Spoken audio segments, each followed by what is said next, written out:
Hola a todos, ¿qué tal? Esperando que se encuentren muy bien, vamos a ver en este video glaucoma. Primero que todo tenemos que saber que el ojo se divide en tres cavidades. La cámara anterior, que va desde la córnea al iris, la cámara posterior, que va del iris al cristalino, y una cámara vítrea que ocupa la mayoría del ojo y que está llena de humor vítreo. En este video vamos a centrarnos en el humor acuoso. El humor acuoso es el determinante de la presión intraocular, importantísimo. El humor acuoso se produce en la cámara posterior en los procesos ciliares, es un ultrafiltrado de la sangre. Se produce en los procesos ciliares, migra hacia el centro, es decir, hacia la abertura que tiene el iris, a lo que llamamos pupila, pasa a la cámara anterior y en la cámara anterior se va a drenar en el ángulo iridocorneal. Este ángulo es muy importante porque nos permite dividir a los glaucomas entre si son de ángulo abierto o ángulo cerrado. Aquí podemos ver una imagen más ampliada donde se produce en los procesos ciliares, pasa a la pupila, cámara anterior, y en el ángulo iridocorneal tiene dos vías de drenaje. La vía principal, que también se le llama vía trabecular, aquí le vamos a ampliar un poquito más, consiste en que el líquido atraviesa la malla trabecular para entrar al canal de Schlemm, y en el canal de Schlemm luego se pasa a las venas epiesclerales y por consiguiente a la circulación venosa en general. Esa es la vía principal. Tenemos otra vía secundaria que es la vía uveoescleral, importantísima. En esta el líquido no pasa por la malla trabecular sino pasa directo a la esclera a través de esta vía uveoescleral, que es una vía secundaria que normalmente el cuerpo no la utiliza, pero nos va a servir a nosotros para el tratamiento. No se olviden esta vía uveoescleral porque nos podemos aprovechar de esta vía para tratar al paciente. Y bien, ahora que ya conocemos todo esto, podemos entrar en materia. Primero que todo, ¿qué es el glaucoma? Muchas personas lo definen como aumento de presión intraocular, pero realmente esto no es, de esto no se trata. La definición correcta es que es una neuropatía que afecta al nervio óptico y cuyo principal factor de riesgo es la hipertensión ocular. ¿Sí? Porque los individuos a nivel mundial tienen distinta tolerancia a distintos niveles de presión intraocular. Por eso es que no podemos coger un solo valor y decir que este te separa de entre estar sano y estar enfermo. Entonces tenemos que en un ojo normal, un ojo normotenso, no se va a afectar la papila del nervio óptico. En cambio, en el glaucoma tenemos que el aumento de la presión intraocular va a generar una excavación en la papila del nervio óptico que progresivamente lo va dañando hasta que finalmente se pierden todas las fibras y el paciente queda sin la vista en ese ojo. Ese proceso se llama amaurosis. Cuando una persona pierde la vista en un ojo se llama amaurosis. ¿Por qué ocurre este aumento de la presión intraocular? Por diversos mecanismos. Tenemos primero el bloqueo pupilar, que ocurre cuando el cristalino se pega a el iris. Si es que se pega, el humor acuoso se sigue produciendo en los procesos ciliares, pero no puede pasar a la cámara anterior. Entonces se acumula y aumenta la presión.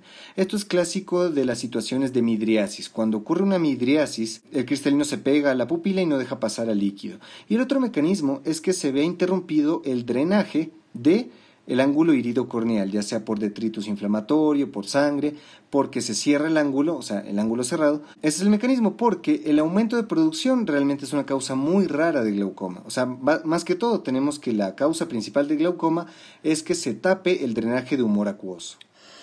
Ahora, ¿cuáles son los tipos de glaucoma? Tenemos 4 tipos de los cuales vamos a hacer énfasis en estos dos principalmente y son el glaucoma crónico simple, conocido también como el de ángulo abierto. Este es el glaucoma de larga evolución, el que va provocando una ceguera progresiva hasta que finalmente el paciente queda sin poder ver. El glaucoma agudo, también conocido como ataque agudo de glaucoma, que este es un glaucoma con más síntomas que aparece de manera súbita y que puede perjudicar al ojo de una manera mucho más rápida.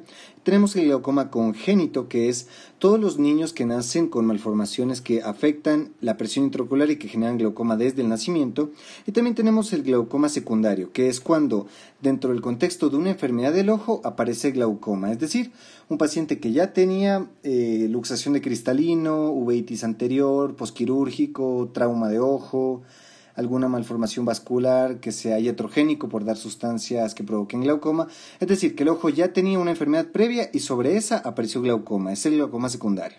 Como dije, vamos a hacer énfasis en estas dos primeras. Muy bien, comencemos con el glaucoma crónico simple. Primero que todo, recordemos que la tolerancia que le tenga el ojo a distintos niveles de presión intraocular es algo que va a variar de individuo en individuo, pero se tiene el consenso de que cualquier presión intraocular menor a 20 es normal, 20 a 24 puede causar la enfermedad y más de 24 ya es netamente patológico. Esta es la primera causa de ceguera irreversible a nivel mundial. ¿Por qué hago esta especificación? Porque la principal causa es la catarata, pero esa sí se puede revertir, esta es irreversible.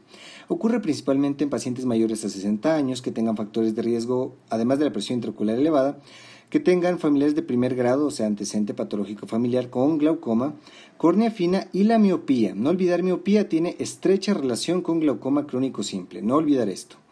Esta enfermedad es un asesino silencioso porque el único síntoma que da es la pérdida progresiva de la visión, ¿sí?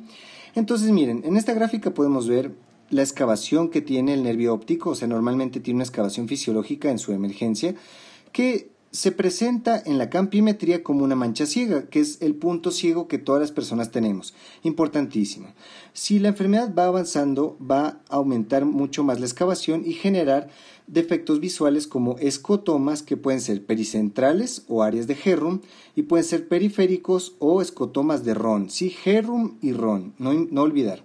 Esta pérdida de visión va a ir aumentando progresivamente conforme aumenta la excavación hasta que en un nivel ya muy avanzado solo quedan pequeñas islas, predominantemente en la parte temporal, de visión y siempre la visión central se va a mantener hasta el final, hasta cuando ya el paciente queda completamente ciego. ¿Cómo realizamos el diagnóstico? Recordemos que como no hay síntomas adicionales en esta enfermedad, tenemos que hacer una medición de la presión intraocular en pacientes que tengan factores de riesgo. Si es que la medición sale menor a 21, vamos a mantener en vigilancia, ya que es poco probable que se trate de esto. Si es que es más de 21, vamos a hacer estos 3 análisis que tenemos aquí y que son: primero, la campimetría, para ver del campo visual del paciente qué zonas están potencialmente afectadas. Ya no se hace campimetría por confrontación, es decir, una campimetría clínica, sino se hace de manera electrónica, como podemos ver en esta imagen, y estas imágenes negras corresponden a las áreas del campo visual del paciente que ya no puede ver, o sea, las partes que ya no funcionan. Aquí tenemos una forma objetivable de qué partes de la retina o en realidad del nervio óptico están afectadas.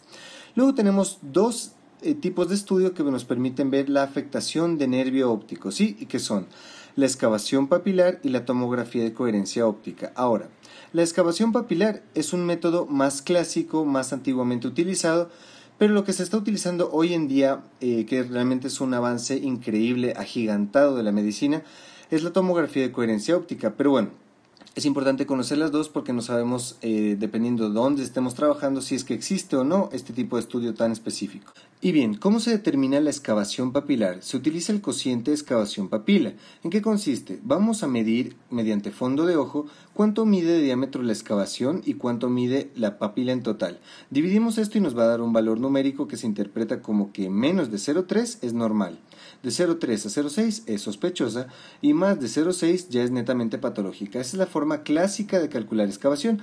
Como les dije, ahora tenemos un método más moderno y mucho más preciso, que es la tomografía de coherencia óptica, que realmente es algo muy bueno. Aquí les traje una imagen que nos permite ver con un nivel de detalle increíble la retina. Como ves, nervio óptico, retina, la fovea.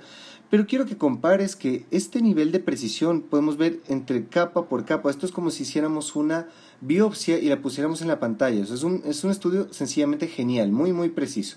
Si ustedes lo tienen a su alcance, utilicen lo que es la mejor alternativa que tienen. Ahora, ¿cuál es el tratamiento? Tenemos un abanico de opciones como lo podemos ver aquí. Entre lo que más se utiliza están los beta bloqueantes como primer grupo. Se utilizan de manera tópica y se utiliza principalmente el timolol. Los beta bloqueantes actúan disminuyendo la producción del humor acuoso. ¿Cuál es el problema de los beta bloqueantes? Que aunque tú los utilices en el ojo, igual van a llegar a todo el cuerpo. Entonces están contraindicados en pacientes que no puedan tomar beta bloqueantes. ¿Cómo cuáles? Pacientes que tengan enfermedades de los bronquios, porque acuérdate que los beta bloqueantes hacen broncoconstricción, entonces es peor, o sea, EPOC, asma, pacientes con insuficiencia cardíaca descompensada tampoco, pacientes con bloqueos auriculoventriculares. ¿Por qué? Porque con esto les bloqueamos más, o sea, no podemos utilizar en estos pacientes. Y ahora, los fármacos que más se están utilizando, realmente porque no tienen estos efectos adversos, son los análogos de la prostaglandina F2. Estos, primero que todo, son más eficaces, o sea, disminuyen más la presión intraocular que los beta bloqueantes, no se asocian a estos efectos adversos tan peligrosos, y que son el travoprost, latanoprost, en fin, todos los que terminan en prost, para que se acuerden de manera más fácil, son catalogados como los mejores. Pero bueno, no existe el fármaco perfecto. Este también se asocia a algunos efectos adversos que pueden ocurrir, que son principalmente la hiperpigmentación. Como vemos en esta imagen, este es un paciente que tiene los ojos más claros. El ojo con glaucoma es este. Quiero que te des cuenta que aquí se ha hiperpigmentado el iris, ahora los tiene un poco cafés, que bueno, retirado el medicamento esto se resuelve. Tiene un poquito de tinte amarillento alrededor del ojo, que no es ictericia, es un efecto secundario del medicamento. Y que bueno, como efecto secundario adicional que no me parece malo es el aumento de las pestañas y el aumento de su grosor. Eso como tal no me parece malo, eso no afecta a nadie. De hecho les voy a contar una pequeña anécdota. Cuando yo estaba en la facultad, cuando teníamos la rotación de oftalmología, mis compañeras llevaban su rímel a la rotación de oftalmo para que el doctor les ponga travoprost en el rímel. Ellas se aplicaban esto solamente en las pestañas y efectivamente estas aumentaban su tamaño, eran más gruesas, o sea, honestamente se veía más bonito, así que depende. A mí no me parece que ese sea un efecto negativo. Tenemos otras opciones como los agonistas alfa, principalmente brimonidina, inhibidores de la anhidrasa carbónica, dorzolamida, y los colinomiméticos pilocarpina. Bueno, en realidad la dorzolamida, o sea, los inhibidores de la anhidrasa y la pilocarpina se utilizan más en el paciente con glaucoma de ángulo cerrado, el glaucoma de ángulo cerrado.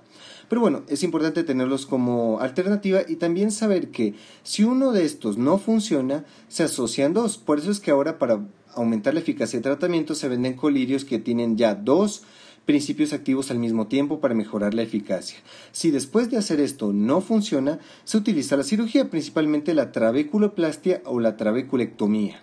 Ahora vamos a hablar del glaucoma agudo, también conocido como de ángulo cerrado o ataque agudo de glaucoma. Tiene como factores de riesgo el antecedente patológico familiar, que sea pacientes fáquicos. ¿Qué quiere decir fáquicos? Que tengan el cristalino, es decir, básicamente la mayoría de personas. ¿Por qué? Porque el cristalino es el que va a bloquear la pupila. O sea, si un paciente no tiene cristalino, imposible que tenga glaucoma agudo. Hipermétropes, recordemos esta asociación con el glaucoma de ángulo abierto es la miopía y en el de ángulo cerrado es la hipermetropía, no olvidar, prohibido olvidar, y que el principal desencadenante del ataque agudo de glaucoma es la midriasis. No se olviden midriasis, es decir, pupila dilatada. Cuando se dilata la pupila, y de hecho es muy característico a estos pacientes que tienen factores de riesgo, cuando están en el cine, en la noche, cuando tienen dilatada la pupila, les da este ataque de glaucoma y consiste en la siguiente serie de eventos. Primero que todo, el bloqueo pupilar, es decir, hay una midriasis, el cristalino se pega a los bordes del iris e interrumpe la comunicación normal que existe entre la cámara posterior y la anterior. Los procesos ciliares siguen produciendo el humor acuoso y esto genera un ensanchamiento, una protrusión anterior del iris, esto eleva la presión intraocular y finalmente se termina cerrando el ángulo. Como lo podemos ver aquí, se cierra el ángulo iridocorneal, así que también se perjudica el drenaje global, o sea, ya no pasa ni de la una cámara a la otra, tampoco se drena hacia la circulación general. Esto también genera una compresión de los nervios, compromete también la vasculatura del ojo y gracias a eso presenta los siguientes síntomas. Tenemos los episodios previos de cierre intermitente, es decir, bloqueos pupilares que se revierten solos y que se manifiestan como cefaleas semicraneales. También tenemos que recordar que se compromete la circulación venosa. Esto genera un acúmulo de líquido a nivel de la córnea, que normalmente la córnea es deshidratada y por eso es transparente. Aquí se llena de líquido y va a presentar halos de colores, disminución de la agudeza visual. También por el compromiso nervioso va a haber dolor en el territorio de trigémino. También, como se compromete la inervación parasimpática, va a haber síntomas vegetativos parasimpáticos, es decir, síntomas vagales como bradicardia, disminución de la presión arterial, náuseas, vómitos, que de hecho esto nos puede hacer confundir con que se trata de otra enfermedad sistémica que no tenga nada que ver con el ojo. En cuanto a signos, tenemos la dureza pétrea del globo ocular, es decir, tú lo tocas y se siente como una piedra, justamente porque está hipertenso. La midriasis media A reactiva, es decir, que el paciente está con la pupila dilatada, tú le pones la luz para que se contraiga y no se contrae, es decir, es A reactiva, eso es muy importante, eso es muy diciente de que se trata de este cuadro. Hay una hiperemia mixta auxiliar, es decir, el ojo rojo, así que este cuadro nos obliga a tener que hacer un diagnóstico diferencial con uveitis, con conjuntivitis, con otras enfermedades de ojo rojo.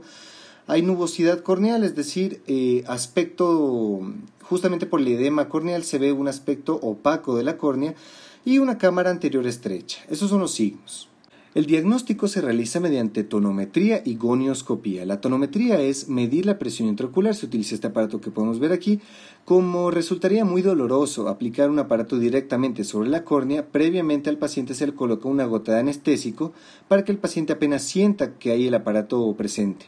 Y la gonioscopía es utilizar este aparato, esta cámara especial que mide el ángulo iridocorneal. Eso es la gonioscopía, medir el ángulo iridocorneal, y si este está cerrado, pues estamos hablando de un diagnóstico de glaucoma agudo.